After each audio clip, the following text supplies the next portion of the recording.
Masalan, menda ishga kirayotganimda diplom yo'q edi va men ishga topshirayotgan joy diplomsiz odamlarni ishga qabul qilmas edi.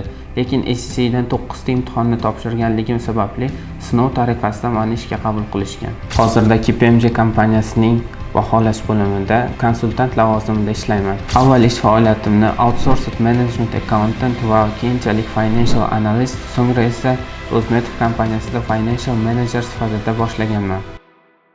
Assalomu alaykum. Men Abdurahmon Xoliqjonov. Hozirda KPMG kompaniyasining baholash bo'limida konsultant lavozimida ishlayman. Bakalavr darajasini Oxford Brookes University'dan olganman va bu diplomni olishda SCCning roli juda katta bo'lgan. SCCga qiziqishim esa bir biznesmenning gaplaridan boshlangan edi. U kimki SCCni tugatib kelsa $2000 oylik qilib beraman degan edi. Keyinchalik bu Angliya tomonidan beriladigan, butun dunyoda tan olinadigan sertifikat ekanligini bilib, bu yo'lni jiddiy o'rganishga kirishganman. Hozirga qadar 9 ta imtihonni topshirganman va bularning 4 tasini self study orqali, 5 tasini FBA Academy'da o'qiganman. Dastlabki asoslarni Murassal akadan o'rganganman.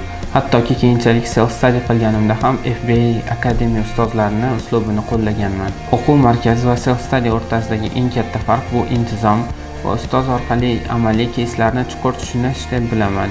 Shuning uchun ham ustozning o'rni katta. Avval ish faoliyatimni outsourced management accountant va keyinchalik financial analyst, so'ngra esa Rozmetov kompaniyasida financial manager sifatida boshlaganman.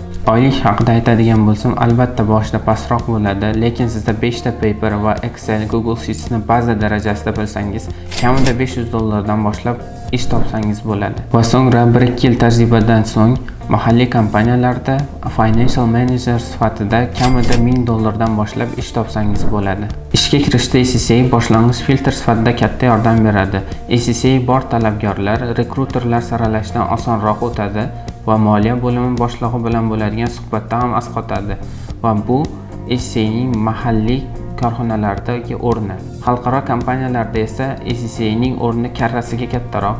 Masalan, menda ishga kirayotganimda diplom yo'q edi va men ishga topshirayotgan joy diplomsiz odamlarni ishga qabul qilmas edi. Lekin SCCdan 9 ta imtihonni topshirganligim sababli sinov tariqasida meni ishga qabul qilishgan.